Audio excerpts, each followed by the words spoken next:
My sanctuary, my rules. I had kept the purchase of my dream house completely secret from everyone in my family. It was meant to be my private triumph, a fresh start away from years of unspoken obligations. On the day I was scheduled to move in, I drove up the winding road to Oakwood Hills with a mix of excitement and nervousness bubbling inside me. The modern glass-walled mansion came into view. Sleek lines, expansive windows overlooking lush greenery, and every detail exactly as I had envisioned during those long nights of planning. This was the culmination of 6 intense years as a landscape architect, battling harsh weather on construction sites, dealing with demanding clients and crews in a field dominated by men, skipping personal time to take on extra projects, and meticulously saving every possible dollar. No extravagant spending, no vacations, just focused determination to secure my independence with this million-dollar home. Today was supposed to be magical. My own moving truck was en route with my carefully packed belongings. Minimalist furniture, art pieces I'd collected over time, and essentials for a serene life alone. Instead, as I turned into the driveway, my heart sank. An unfamiliar large moving truck blocked the entrance. Workers were bustling in and out, carrying items that were unmistakably not mine. A worn-out sectional sofa with faded fabric, an overly ornate gold-accented display cabinet that clashed with the home's contemporary design, and boxes labeled in handwriting I recognized all too well.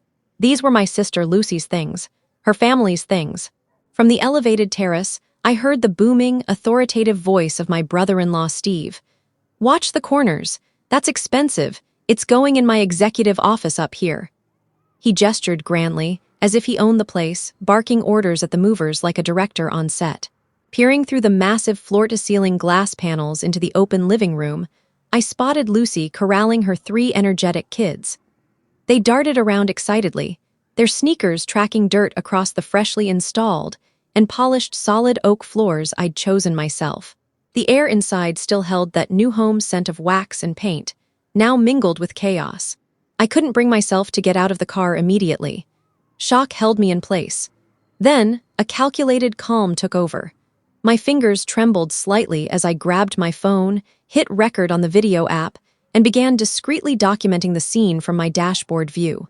Evidence just in case. My phone rang. It was Mom, Diane. I answered on speaker, keeping the volume low. "You're single, Jenny, no kids or husband. You really don't need a house this massive all to yourself," she said airily, as though commenting on the weather or a casual family dinner choice. "We're all family. Sharing makes perfect sense, doesn't it?" She knew today was my official move-in date. I'd mentioned it in passing weeks ago.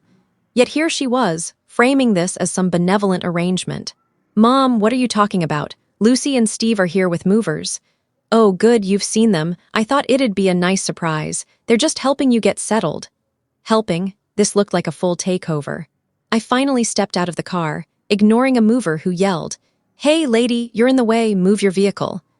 I walked straight through the open front door into the heart of the home. The kitchen island, that stunning Italian quartz slab I deliberated over for weeks, was cluttered with crumpled fast food wrappers and drink cups. Lucy sat there casually on a bar stool, sipping soda, looking completely at ease. "Jenny, perfect timing," she beamed, no hint of guilt.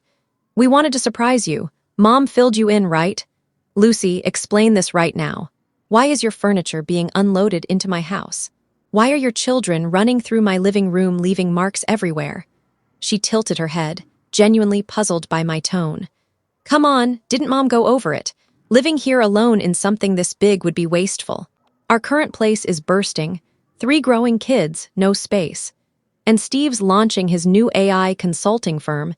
He needs a professional address to impress investors. Family helps family. It's the right thing." As if they were granting me a favor by invading my space. One of her kids pressed grubby palms against the spotless custom glass wall, leaving smudges. My blood pressure rose. "I never consented to this," I stated firmly, voice low but unwavering. "Stop the movers. Remove everything immediately." Steve sauntered in from the terrace at that moment, arms crossed, expression annoyed. "Easy there, Jenny. No need for drama. We're blood, aren't we?" He chuckled lightly.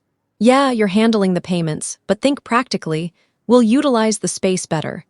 Client meetings here will skyrocket my business." When it succeeds, and it will, I'll contribute toward upkeep or whatever. Upkeep. As if my blood, sweat, and savings were mere utilities for his ambitions. I stood speechless for a second, processing the audacity. Movers continued past us, hauling in their bulky old fridge that bumped dangerously close to my pristine cabinetry. "How did you even enter?" I asked. "I locked up myself last night after final walkthrough with the realtor." Lucy fished a key from her pocket, my spare, on the distinctive keychain, and waved it teasingly. "Mom provided this. She figured you'd be swamped with work, no time to prep the house, so we stepped in to make it livable for you." The betrayal hit hard. Weeks ago, Mom had nagged endlessly for a duplicate key. "In case of emergencies, or to water plants, tidy up while you're away." I'd caved under pressure, not wanting the usual guilt trip. Never did I suspect she'd hand it over for this orchestrated occupation. I dialed Mom back immediately. She picked up cheerfully. "Arrived safe. Lucy's crew should have things well underway." Underway. "They're occupying my house without consent. You gave them my key. Demand they leave now." Her voice sharpened instantly, that lecturing parent tone. "Jenny, enough with the selfishness. A single woman rattling around in that palace, ridiculous. Maintenance alone would overwhelm you. Lucy's family needs room for the children. Steve requires credibility for deals. This helps everyone.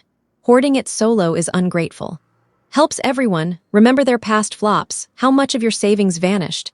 Crypto schemes, that failed luxury eatery, you always pressured me to chip in too." Steve overheard, face reddening. "Ancient history, markets fluctuated, that wasn't on me. This venture's solid. Silicon Valley interest already. Can't pitch from a dingy apartment." Lucy nodded vigorously. "Precisely. It's your familial obligation, Jenny. Trucks mostly emptied, school transfers initiated, it's happening."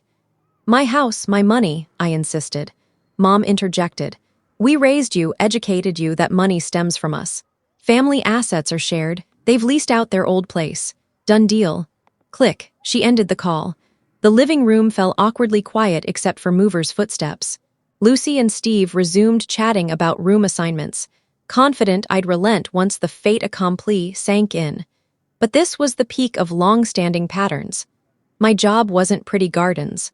It was gritty sites, mud, machinery, constant proving myself in tough environments. Rough hands, embedded dirt, zero downtime, all to build this escape. Steve, the entrepreneur, had repeatedly drained resources.